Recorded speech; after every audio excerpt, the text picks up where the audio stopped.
I'd like to present for your pleasure a man who's written an incredible book, Alien Agenda, and his name is Jim Marrs, and I'm not going to spend any more time up here in the microphone. I'm going to put you right to Jim Marrs, and I'll let you describe, Jim, your book and your story. Okay? Ladies and gentlemen, Jim Marrs.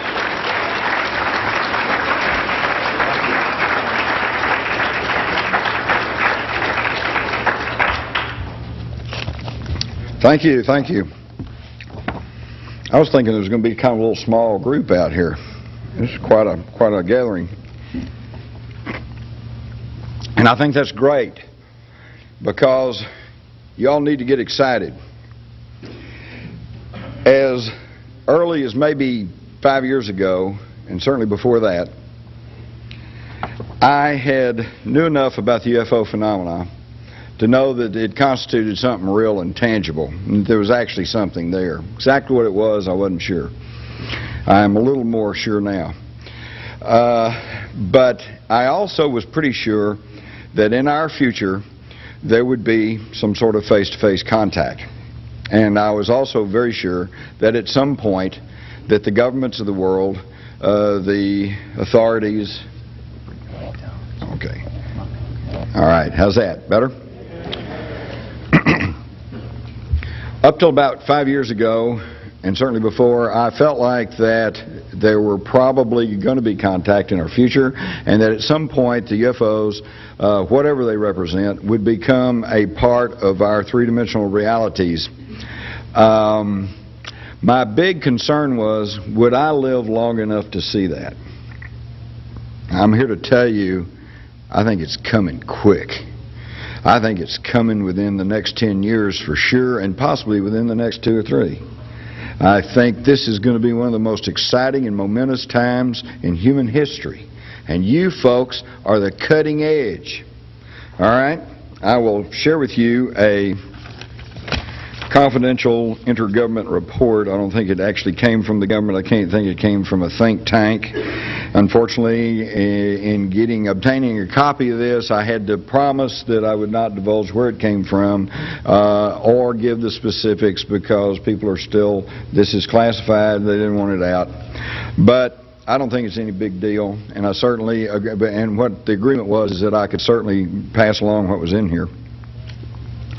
It is it refers to the Public Acclamation Program, and it talks about the metered release of information to the public through various unofficial channels, and they recommend that this be continued. And one of the reasons that they recommend that this be continued is that it is proving helpful to those who are having first-hand encounters. It is providing them with a context in which to put experiences they cannot otherwise explain or understand. Having some conception of this phenomenon is an enormous psychological relief to these people and helps them get on with their lives as best as possible. Providing information which helps people to cope will become increasingly important as the percentage of the population having these encounters continues to rise. Interesting, huh? Over time, it may be appropriate to increase the accuracy and the consistency of the information in circulation. Possibly as the public gets more comfortable with AIC sightings, that's identified aircraft sightings, and crop circles, additional types of information can be released. Now, this is what y'all are going to love. It appears most of the research community is running 1 to 2 years or more ahead of the mainstream media. No lie.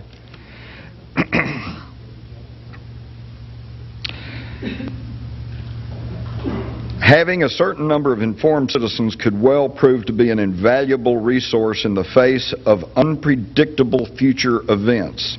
Indeed, history may recall that it was these aware people who set aside their differences and worked together most to help humanity, their country, and their government in the changing times and challenges ahead. They're talking about you. And I applaud and honor you for the sheer fact that everybody in this room at least has enough gumption and enough fortitude to pry themselves away from that idiot box and come out of their house and come down here to try to find out what's going on.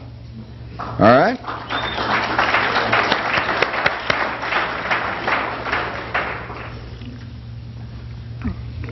I'm going to use a word right now that I hate. I've grown to hate. And I try not to use it, but I think in this instance it is too apropos. The paradigm is shifting. And it's shifting rapidly. I prefer to say worldview. Same thing, it's just not so highfalutin. It's shifting, and it's shifting fast, and you all are on the leading edge. Let's just talk about some of the things that are coming up, as we just heard. And the latest thing, you got the face on Mars. No, there's nothing there. Well, yeah, there is something there. The metered release. Okay? Everybody got the AP story that showed the two pictures, and one looks like a sandbox and one looks like the face on Mars. And they said, oh, look, folks, nothing there.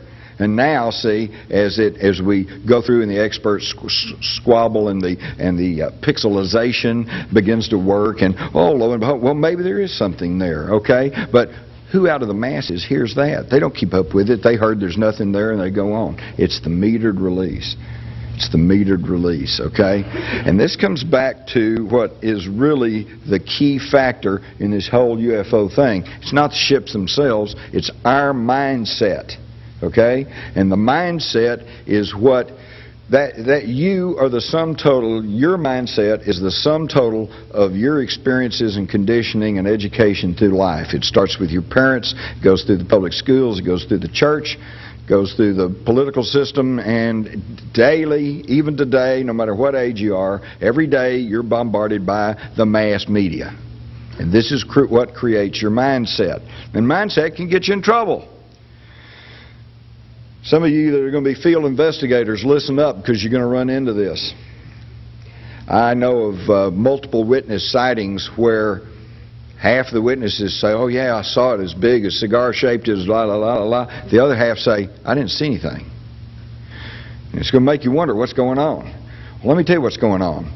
I'll cite you an example. When Magellan was sailing around the world in his famous explorations, he sailed his galleons into a bay down at Terra del Fuego, down on the tip of South America, and when they came in and anchored, they noticed there was a big native village up there. So they waited for the natives to come down and jump up and down and holler and scream, because they knew that they, nobody had been down there before, no white man, nobody from Europe. Nothing happened.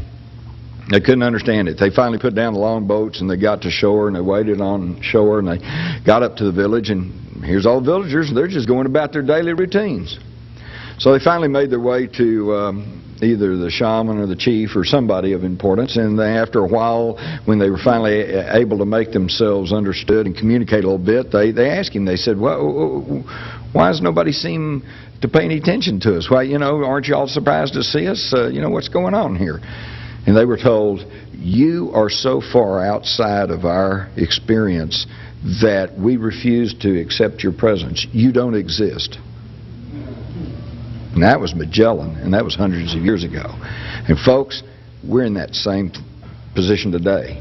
There's a large segment of the population that does not want to know. In fact, it was interesting. I made a little talk down in a little old rural town near where I live there in north central Texas. And afterwards, the president of the bank sidles up to me, and he tells me this story. He said when he was a young man in college, he and a friend of his were driving along one night on a trip, and they looked up, and there was this bright light, and they kept watching it, and this bright light got brighter and brighter, and then did some maneuvering, zigzag back and forth, that quite obviously was outside the purview of a conventional aircraft, and then just shot straight up in the air and disappeared. And my friend Hoyt turns to his friend and said, did you see that? Wasn't that incredible? And his friend was mad, angry. He said, shut up. He said, never mention that again. Said, I don't want to talk about it. I didn't see anything. Mindset, folks. Denial. And that's what a lot of folks are in. And you all have a double-edged job here. Not only do you need to go out and investigate the UFOs, but you need to start conditioning and educating your friends, families, and neighbors that this is real, it's going on, and we better start getting prepared for it. And we've got to get these people out of this denial. Why? Well, everybody asks, why the government secrecy? Why don't they tell us about what they know and what they're doing? Well, wait a minute. Stop and think about it, folks. We're the distinct minority. The people who know, the people who've read the literature, the people who've looked at this very seriously know that this is very real. It's not supposition. It's not hallucination. It's not a cult. It's not anything like that. It is something that is happening in this world right now, and it's been going on for millennia, and it's been, certainly, has hit the public consciousness over the past 50 years, and it's not slowed down. In fact, if anything, it's accelerating, and we better be ready for it, okay? And yet, we want to know why the government secrecy. Well, think about it. Government of the people, by the people, for the people. The government's doing what the bulk of the people want, not telling them about it. They don't want to hear it. All right? So we've got to educate that bunch, because I feel confident that if the greatest bulk of the population of the United States today demanded to be told the truth, they'd be told the truth. But they're not demanding that truth. They don't want to know. Don't talk to me about it. Don't mention that. Shut up. That's their truth. That's their mindset. And unfortunately, I think one of the biggest villains in the whole piece is not the government and not the public. It's where I come from, the media, or the so-called non-existent media. There is no media, okay? There's only corporate advertising delivery systems.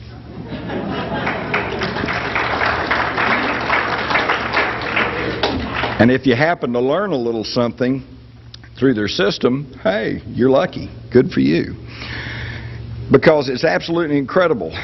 Right now, today, in 1998, just as the first of this year, we've already had cattle mutilations in Texas, in New Mexico, Colorado, okay? And yet you hadn't read about it. I'm sure it wasn't covered in the L.A. Times. Certainly wasn't covered in the Dallas-Fort Worth papers. It was covered in just the local papers where these things are happening. So as far as most of your friends and neighbors know, well, cattle mutilation, oh, I heard something about that. Wasn't it Satanist? And that's all they know. Crop circles.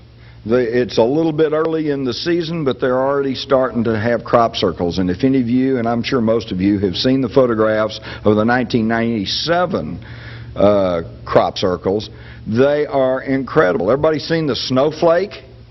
Is that amazing? Is that amazing? And we haven't got Doug and Dave to blame on that anymore, because Dave Charlie died. So now it's just Doug and his board and his string. But again, back to the media. Here's where they fall on their face. Back about 1994, 95, whenever it was, whenever the story of Doug and Dave broke, for one thing, let me tell you something. That story was given very short shrift in England, where most of the crop circles are taking place, because they simply knew that, this isn't right. The Doug and Dave story got big play in this country because it got on the Associated Press wire, and it went to every major paper, and it was all over the place. Yeah, these two old boys that would hang out in the pubs, have a few pints, and then they'd take a board and a stick, and they'd go out in the field, and they'd tromp around until they had a nice circle. And they admitted it. They were hoaxing the crop circles. And how many did they admit to? Well, in the year they admitted to it, again, I think it was about 95, they admitted to creating 200 crop circles. All right? Now, the media ran with that. Boy, we heard about that. But where was the media that took the time and trouble to simply check and find out that in that particular year that they admitted they had hoaxed 200 crop circles, which was pushing their ability in the time frame they had to do that, there was more than 2,000 of them reported. And not only in England, but in Australia and Canada, the United States, other parts of Europe. Boy, Doug and Dave really got around, didn't they? Must have had frequent flyer miles or something. But there's your media. They'll run with stuff and then never tell you about it. When I was at Laughlin for the International UFO Conference, they had Skip Atwater, a decorated, retired military intelligence captain, who made a somewhat dry but fascinating presentation. he was in charge of the military's remote viewing program training. Everybody know about remote viewing? Pretty much? May have to get into that more, because that's the thing that put me on a course that confirmed to me some of the things that made me feel more confident in reporting what was going on. But Skip Atwater basically said that a very gifted psychic by the name of Pat Price, years ago, on his own, came up and volunteered the information that through remote viewing he had located 4 alien bases on the planet. He described where they were, and he described what they looked like, and he described what was going on there. Atwater said that in the mid-'80s, when he became the training officer for the military remote viewers, and part of his job was to train them in challenging targets. Well, he thought, what better challenging target can you have? So he dug up the report of Pat Price, and he made this a target for these military remote viewers. They had no idea what they were supposed to be looking at. They were simply given a set of numbers that represented the target. But they all went there. They all saw the same thing. They described the same thing that Pat Price had described. And so Atwater in his presentation said that they had confirmed these 4 alien bases on the planet. I'm sure some of you are saying, oh, where are they? Where are they? Well, one is in the Pyrenees, between the mountains there between Spain and France. One of them is in Zimbabwe in Africa. One of them is in northern Australia, and one is under Mount Hayes in Alaska. The one in Mount Hayes apparently is concerned with geological and weather patterns. It's a kind of a scientific study. I remember he said the base in northern Australia was kind of an R&R base, that they saw different types of aliens here, and folks from the other bases. They would like come here for R&R, rest and recreation. Okay, the one in the Pyrenees was like a port. They were little ships coming and going. Okay, bringing stuff in, taking stuff away. Now, never mind whether this is true. I don't know if this is true. I've not been to those bases. I can't tell you it's true or not. Y'all don't know whether it's true. The point is that a decorated, serious military intelligence officer, trained and retired honorably from the United States military, said this is the report we had on 4 alien bases on the planet, and it was confirmed. Now, have you read that in your local newspaper? No. Where's the media? It's not there. So you're going to have to take it upon yourself to be finding out, and there's no better place to start than MUFON-LA. And so, again, I congratulate you all for moving right along. That is the problem, is how do you acquire the information? And this is what we have to do. Now, you notice the little position paper said, putting aside their differences. This is something else that I want to stress. Having come through many years in the JFK assassination research community, those people's worst enemy are themselves. Okay? And I can see the same things going on within the UFO research community. Do they come from Zeta Reticula? No, no, no. They come from the Pleiades. And you're getting these violent arguments, you know. Well, wait a minute. That's not helping anybody, all right?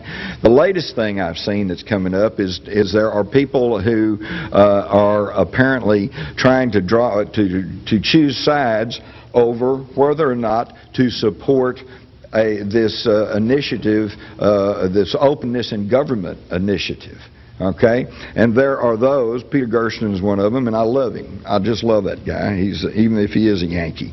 But but he's saying, and Bob Brown is saying, and others are saying, forget it. Just forget it. Said the government has proved itself unable or unwilling to tell us the truth about all this, and we don't need to be wasting our time with that. And they're right. They are right, okay? But the people like Steve Bassett and others who are leading this movement to try to get greater openness in government, they're right too. And I think all of us, if we stop and think, there's no reason to fall out and have a schism over this, because we can do both. You can continue to push for the government and for greater openness, push these political initiatives. Who knows? You might accidentally get your foot in the door. Great, okay? But if it doesn't work, that's fine, because on the other hand, continue to learn for yourself. Continue to investigate for yourself and continue to find out what's going on.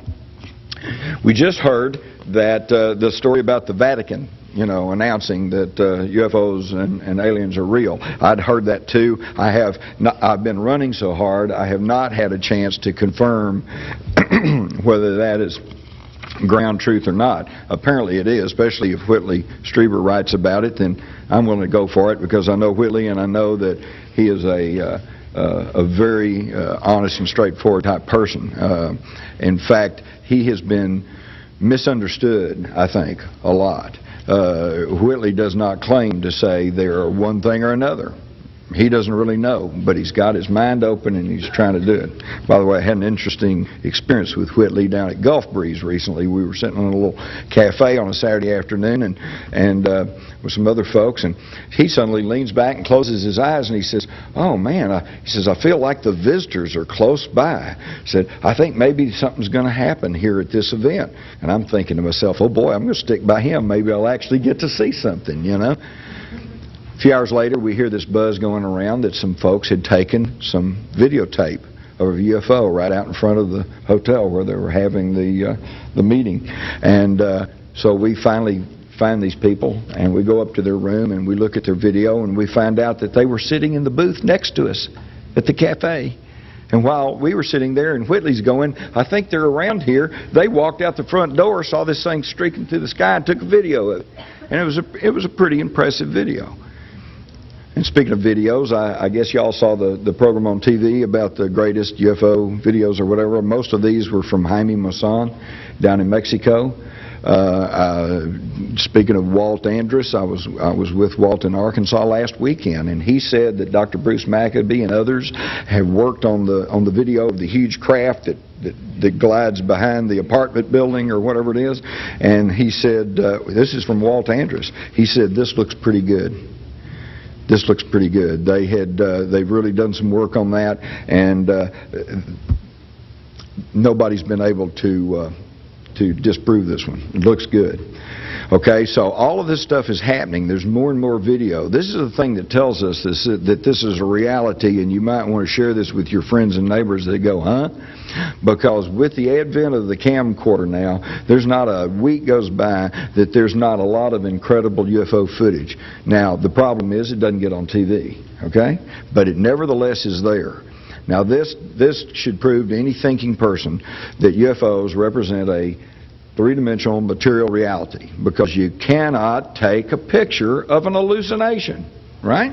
Can't do it. And you can't take a picture of a psychosis, mass or otherwise. All right? The other thing that tells me that the whole thing is snowballing is simply the statistics. The polls in the 1950s showed that virtually nobody believed that there was life outside of this planet. Today, the polls are almost the reverse. 60, 70%, sometimes higher, people believe that there is life outside of this planet. Now, that's quite a turnaround in perception. And why is that? It's because of everything that's happened between 1947 and now. All right? Flaps, cases, sightings, contactees, the invasion of the saucer people in the movies, the attack of flying saucers in the 50s. Then you get up into Close Encounters of the Third Kind, E.T., even some of the ones that are trying to set us up for a military solution like Independence Day. Nevertheless, they're out there. When I was up in Arkansas, I went to a little place called Eureka Springs. It's really beautiful. If you've never been there, you ought to check it out sometime. Little mountain community. A lot of artisans, a lot of creative people, a lot of free-thinking type people, and but also a very, very religious area. They've got the Christ of the Ozarks there, this huge statue of Jesus that's up on top of a mountain. They've got umpteen churches there, and they do the Passion Play, and they do all this stuff. And right in the middle of that, you go down through this town, though, and there's little alien faces peering at you out of the windows, the shops, on T-shirts and on hats and on God knows what all, little trinkets and things hanging there, They have become an integral part of our society. While we were at this conference, I had been noticing at several of the conferences I went to that most of the people in attendance are older folks, okay? They're in their 30s or 40s or older, okay? And my wife, who teaches high school, I was lamenting with her a little bit about what's with the younger people, the people the teenagers and people in their teens. Aren't they interested? And I think she hit the nail on the head. She said, "Look, we're all out there trying to figure out what's going on and trying to overcome the conditioning that has been put on us for all our lives. These kids haven't had that conditioning. They accept it. They say, yeah, okay, they're here. Now, what's next? And I really believe that's true. And so you can see that as the years go by and the age curve progresses, that things are going to get real exciting. Now, if that's not exciting enough, just a few days ago, we've got a news release from Sarah McClendon, the senior White House correspondent. Okay? And this one I checked on, and it is legitimate. And she talks about several things, but the thrust of her news release is down here where she says, now the lid on UFOs is gradually coming off. Whoop, hello? And what she gets into is something that I want to punctuate here, because it's something that we need to get really genuinely concerned about. We've all heard the line about little saucer lands, little green guy gets out, and he says, what does he say? Thank you. He says, take me to your leader. Okay? Our problem is, we ain't got a leader. There's nobody that speaks for the planet Earth. Bill Clinton doesn't speak for the planet Earth. A lot of people don't even think he speaks for the United States. But I'm not going to Clinton bash. I'll leave that to everybody else. But what I will say is, and this is the thing we need to be concerned about, to start the ball rolling, and Sarah McClendon mentions this, that in the early 90s, President Bill Clinton sent his golfing buddy and close personal friend, Webster Hubbell, and named him an Associate Deputy Director of the Department of Justice. And in a book that's come out now by Hubbell, he says that Clinton told him point blank, he said, I'm sending you over there, Webb, with two goals in mind. He says, I want to know who shot JFK, and I want to know, are UFOs real? Okay? And Hubbell said he could not get any straight answers, and he did not feel like that he got anywhere with all this. Okay? Now, in the wake of this revelation, we've got Dr. Stephen Greer of CD, who went on the Art Bell show and said, okay, this was supposed to be for background, and I wasn't supposed to be talking about this, but since Webb Hubbell talked about it, I'm going to talk about it. In 1993, I had a 3-hour briefing with Jim Woolsey, the Admiral James Woolsey, who was then director of the Central Intelligence Agency, and the whole briefing was on UFOs. And he said, Woolsey put his head in his hands and said, oh my God. And he went back to the CIA, and he tried to get to the files and the documents that would support what Stephen Greer was telling him, and he couldn't do it. He couldn't do it. Now, folks, this is serious. I mean, we're supposed to be living in a free country. We're supposed to be living in the greatest nation in the world. We're supposed to be living under the greatest system of government in the world. And if the President of the United States and the head of the Central Intelligence Agency can't get to the information, who in the hell's in charge? Right? We better start figuring that out, because we won't have a leader until we figure out who's truly in charge. And I will have to say this about Bill Clinton. Obviously, I think he's got a problem with his zipper, but that's really neither here nor there. Only to the extent of how it impinges on his work. But I will say this: he got into office under the aegis of the good old boys who obviously allowed him to become President of the United States. And then when he and Hillary began to take steps to try to shake up the status quo, particularly in the healthcare field and all like that, all of a sudden we are privy to just an ongoing revelations of his sexual escapades. They didn't do that with John Kennedy. They didn't do that with Lyndon Johnson. They didn't do that with Dwight Eisenhower, and all those people had girlfriends, okay? So what's going on here? And look at the Monica Lewinsky thing. When did that blow up? Just about 2 weeks before the State of the Union address. Now, you know, a lot of you may have the idea that the President of the United States can ask for national TV time and the networks just say, fine, take it. But that's not the way it is. It was during Kennedy's time, but it changed during Nixon, okay? And I can remember that during Jimmy Carter's administration, he asked for national TV time and the networks turned him down. So they've got the president pretty well muzzled up. If they don't want him to talk to you, you're not going to hear about him or from him, except for the State of the Union address. That's etched in stone. That's going to happen. All right? And there's the opportunity for the President of the United States to talk directly to the American people. Now, just think, what could he crack open during that live broadcast? What topic could he possibly bring up? Most anything, including UFOs. All right?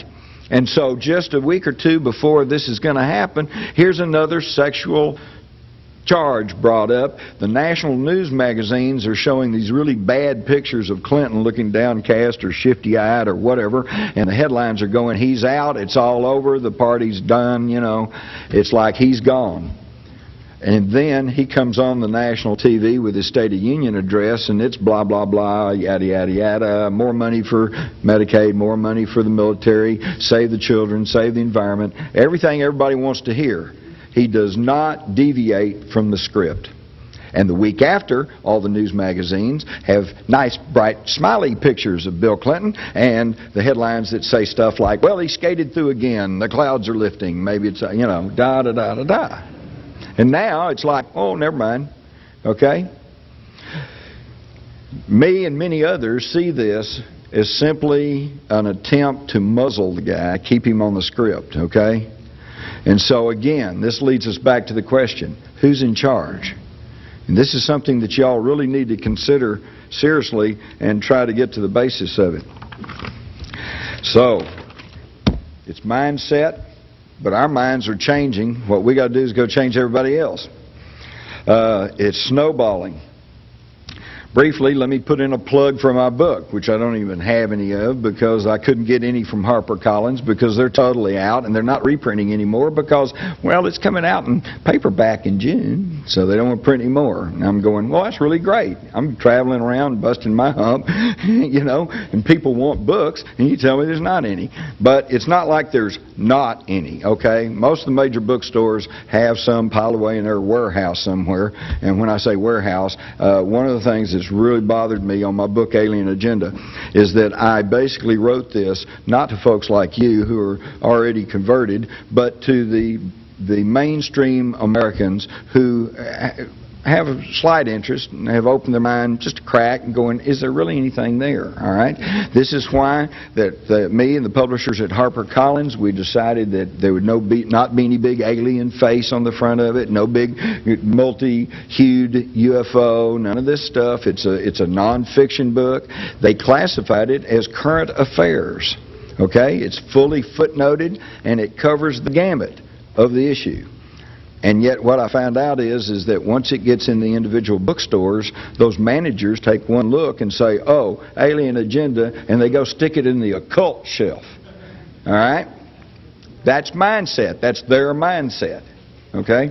But this is and so now, the very people that I was writing to, they don't ever go look at the occult shelf, so they don't even know it's there.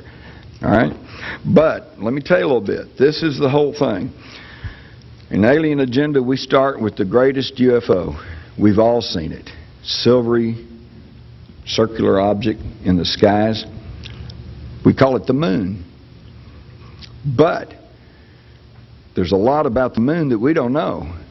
When the Apollo missions were first starting, the idea was we get to the moon, we'll find out what's really going on, we'll answer a lot of questions about how the Earth was formed, how the moon was formed, how the solar system was formed. And yet it didn't happen, folks. When the Apollo missions made their 6 trips to the moon, they found out that more questions were raised than answered. Beginning with the fact is how the moon get in its orbit in the first place. It makes no sense. Even Isaac Asimov says it shouldn't be where it is. All right? And why? It's real simple. You don't have to be an expert in celestial mechanics to figure out that, first off, we know the moon has a bulge on one side. Well, that's going to make it heavy on one side. We also know through sonar and scientific instruments that the center of gravity of the moon is off-center by almost 2 miles. Now, what happens if you take a ball that's heavier on one side and the center of gravity is off-center and you roll it along the floor? Is it going to roll in a straight line? No, it's going to go like this, okay? So now we got this ball, this moon, that's off-center and lopsided, and it comes in from outside. And it did come in from outside because the theory that it broke away from the Earth was put to rest when we got to the moon and found out that the composition of the moon rocks are not the same as the composition of Earth. So we know it came from outside. So here comes the moon from outside. It's picked up by the Earth, its gravity, slowly pulled back, and over a period of time finally comes into orbit around the Earth. It should be in a wobbly, erratic, and elliptical orbit around the Earth if all things are natural. But it's not. It's in a nearly circular orbit right around the equator of the Earth with one in a stationary orbit, with one side always facing the Earth. Now, how does that happen naturally? It doesn't. And I was called a question on this, but I'm telling you that this isn't what I'm saying. Isaac Asimov says this. Other scientists have said this. And by the way, the Encyclopedia Britannica says, quote, the lunar orbit is nearly circular. Okay? So don't listen to these people who are trying to nitpick and say, I don't know what I'm talking about, because I'm not telling you this as some supposition. I do my homework. And I find out what the experts say about it. And that's what it is. So we don't know about the moon. I could go on and on about the moon. We then get into the ancient astronauts. I don't know if y'all have been keeping up with this. Some people really get focused in on the UFOs and they lose track of other things that are going on. You realize that they have found now that there is water erosion on the Sphinx and on the Great, and to some extent on the Great Pyramid, which indicates that there were heavy rains on both of those objects. And yet we know for a fact that there have been no heavy rains on the Giza Plateau in more than 10,000 years. So much for the Egyptians and the building the pyramids, okay? But I was onto that a long time ago, because who built the pyramids? Well, we're told that the slaves of the Egyptians built the pyramids. All right? I ask you, who were the slaves of the Egyptians? The Hebrews, thank you, the Israelites, the Jews, whatever. They were the slaves of the Egyptians for many, many, many years. Now, who is one of the most well-documented peoples on the face of the earth? The Jews, the Hebrews, okay? And in all of that record, in the Old Testament, in the papyrus writings, the scrolls, the tablets, and all of this documentation that we have about the Hebrews, where is there one mention that says, oh, by the way, Uncle Herbie spent his life dragging rocks through the desert? It's not in there, okay? So a lot of what we think we know, we don't know. And yet as we begin to learn and open our minds and begin to study and begin to look at things such as the work of Zecharia Sitchin, which I read years ago and thought, well, that's interesting. But then as time rolls by, and there's more and more scientific discoveries and revelations coming out, we find that there's more and more support for what he was writing about. And I'm not going to get into all that, but it's fascinating, okay? And what's really ironic is that at this day and time, when we as a society are beginning to grapple with the moral and ethical questions over cloning and DNA manipulation, we are now learning that that may be where we came from. Isn't that interesting? Again, it's all snowballing. It's all snowballing as we go along. Let me just briefly talk about Roswell, because Roswell is again, is a mindset situation. If you want to, if your mindset is such, you can believe government pronouncements, which have changed 4 times over the years, but essentially say that nothing unusual happened in Roswell. And of course the latest one was last summer when they announced that, bodies, well, we tossed crash dummies out over the desert, And they showed us pictures of what you would expect if they were testing high-altitude devices, pressure suits, and parachutes, which is human-sized, human-looking dummies. Okay? And so we're expected to believe that the military intelligence officers of the 509th Bomb Group, the only bomb group at that time that had nuclear weapons, which means these were the top guys we had in our military, and they can't tell the difference between a human mannequin and a little